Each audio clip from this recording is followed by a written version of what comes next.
Tama talagang nasa huli ang pagsisisi, Papa Dudut. Hindi mali na sinisisi ko ang desisyong pumunta kami sa Maynila. Ang mali ay ang pagkakahumaling ko sa mga material na bagay. Hindi ako naging masinop sa pera at kung marunong lang ako magpigil ay hindi sana humantong sa ganito ang lahat. Kung ginamit ko lamang sa tama ang perang galing sa pagpigil ng lupa, ay hindi sana humantong na pati sarili kong katawan ay ganyan. Dahil hindi ko kayang umuwi sa probinsya ay nilipat at kumuha ako ng maliit na kwarto na aking inuupahan. Dahil sa hindi rin ako narinyo sa pabrika na pwede ko nakakasukan bilang kasambaha ipapalulot. Okay na rin sana ang lahat pero nalaman ko yung buntis ako at si Alberto manamahang namin dahil alam ko ay nag-iingat na si Eliza na mabuntis ako.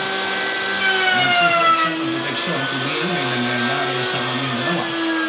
Dahil para sa kanya ay tama na ang dalawang anak para mabigyan niya ng mabuting kinabukasan.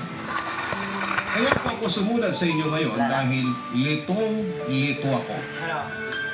Wala namang kasalanan ng bata kaya nag-decide akong ipagpatuloy ang pagbubuntis ko sa kanya. Mabutit mabait ang mga amo ko at hindi nila ako tinanggal kahit na buntis ako.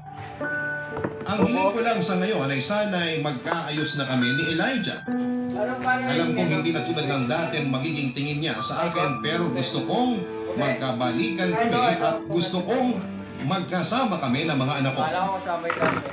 Gusto kong buo kami ng pamilya ko. Gusto kong magsimula uli kami. Hanggang dito na lamang po ang kwento ko, Papa Dudut, at sana po ay matulungan ninyo ako sa katanungan ko sa buhay. Barangay Love Stories.